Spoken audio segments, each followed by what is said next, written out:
Hello everyone, welcome to the channel Mystic Tarot. ये monthly reading है और Aries, sun, moon और ascendant लोगों के लिए हम देखेंगे कि इस महीने जुलाई में क्या सूरत हाल रहेगी। करियर और रिलेशनशिप दोनों को अलग-अलग डिस्कस करूँगी मैं। मेरे पास एडवाइस के कार्ड्स भी अलग अलग मौजूद हैं। ये तमाम रीडिंग्स जो हैं ये जनरल होती हैं। अगर आपकी लाइफ के अंदर कोई सीरियस किस्म का प्रॉब्लम है तो फिर आपको पर्सनल रीडिंग को प्रेफर करना चाहिए, जो सिर्फ़ और सिर्फ आपके लिए होगी। रीडिंग को लाइक करना, चैनल को सब्सक्राइब करना मत भूलिएगा। अच्छा, रिलेशनशिप को सबसे पहले फ़ोकस करते हैं और सिचुएशन कुछ ऐसी नज़र आ रही है जहाँ पे कोई दुआ पूरी हो रही है, कोई विश जो है वो आपको ग्रांट की जा रही है। There is something which is very happy और बड़ा ही एक्साइटमेंट और एक्साइटिंग किस्म का इन्वायरमेंट जो है वो नज़र आ रहा है। कोई ऐसा शख्स जो शायद आपको छोड़ के चला गया था या जिसके साथ कोई नाराज़गी हो गई थी, आर्ग्यूमेंट्स हो गए थे, कोई हालात इस किस्म के बन गए कि वो शख्स भी मजबूर हो गया कि वो आपके साथ डिस्कनेक्ट हो जाए। ठीक है, हालांकि आप जो हैं वो बहुत ही सीरियस माइंडसेट के साथ उनकी तरफ बढ़े थे और आपने उनको ठीक ठाक सीरियस पॉइंट ऑफ व्यू से अप्रोच किया था, लेकिन ये पर्सन जो है ये नहीं रहा आपके साथ और ये चला गया। अब शायद ये पर्सन जो है ये वापस आ रहा है। आपने पिछला कुछ अर्सा ख़ास तौर पे ये लास्ट ईयर सितंबर अक्टूबर, बल्कि अगस्त सितंबर अक्टूबर का टाइम हो सकता है जब से यह टाइम पीरियड आपने बहुत मुश्किल गुजारा है। इमोशनली आप बहुत ज़्यादा स्ट्रेसफुल थे, चीज़ों को मैनेज करना फ्रस्ट्रेटेड थे बहुत ज़्यादा शायद, और बहुत ही ज़्यादा आपने कोशिश करके मामलात को सेटल किया है। लेकिन बहरहाल अब कोई ना कोई आपकी बात जो है वो पूरी हो रही है, ख्वाहिश पूरी हो रही है, दुआ कबूल हो रही है और कोई बहुत ही एक्साइटिंग किस्म की न्यूज़ जो है वो सामने आ रही है। ये इस पर्सन की वापसी की न्यूज़ हो सकती है या ये इस पर्सन के हवाले से कोई न्यूज़ जो है वो हो सकता है कि हो। वो लोग जो कि मैरिड हैं ऑलरेडी, उनके लिए ये कोई ऐसी भी बात हो सकती है कि अगर आप बेबी कंसीव करना चाह रहे हैं और कोई अबॉर्शन हुआ है पहले, ठीक है, अगस्त वाले में टाइम पीरियड में 6-8 महीने बल्कि 1 साल ही तकरीबन हो चला है, अगर कोई अबॉर्शन हुआ है तो दोबारा से कंसेप्शन का चांस जो है वो बनता हुआ नज़र आ रहा है। अच्छा, अब चीज़ें जो हैं वो वैसे तो बज़ाहिर बहुत अच्छी नज़र आ रही हैं, लेकिन मेंटली आप जो है ना वो डिस्टर्ब हैं। कुछ इमोशनली आप डिसबैलेंस नज़र आ रहे हैं। कुछ ये भी हो सकता है कि इस दौरान कोई और पर्सन भी आपकी लाइफ के अंदर आया हो या इसी पर्सन के हवाले से आपके जहन में ये डाउट भी है कहीं डीप डाउन कि ये पहले मुझे छोड़ के गया है, ये अभी भी मुझे छोड़ के चला गया, तो फिर क्या करना है, कैसे करना है मैनेज।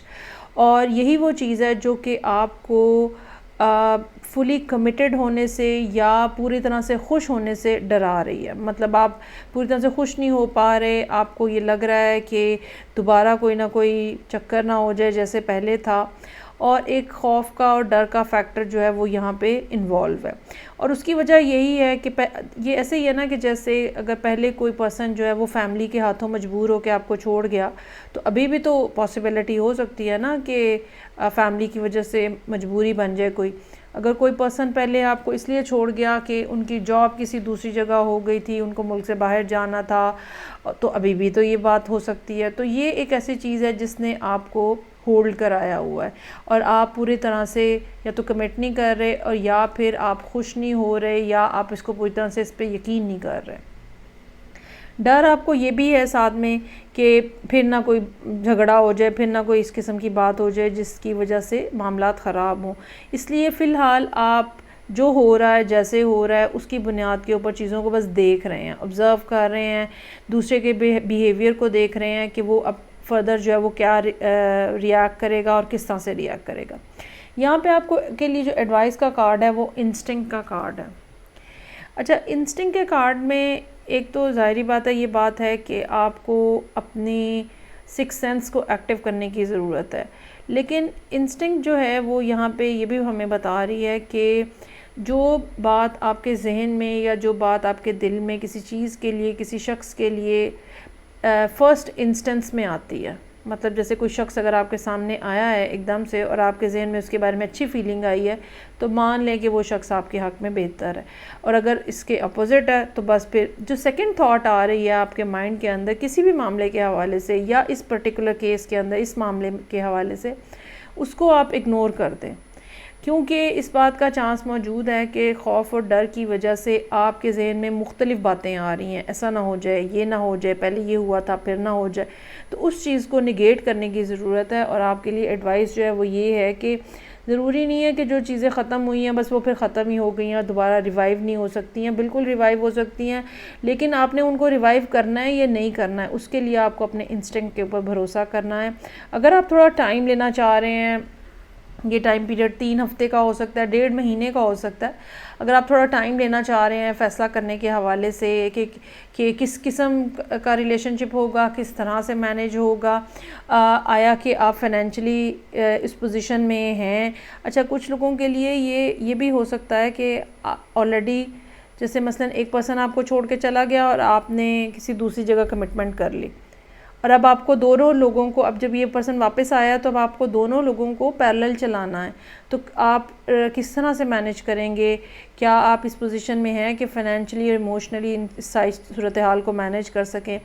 तो बेहतर ये है कि आप इसके ऊपर थोड़ा टाइम लें, सोच विचार करें और जो इंस्टिंक्ट आपको बता रही है उसके बारे उस हिसाब से आप फ़ैसला करें।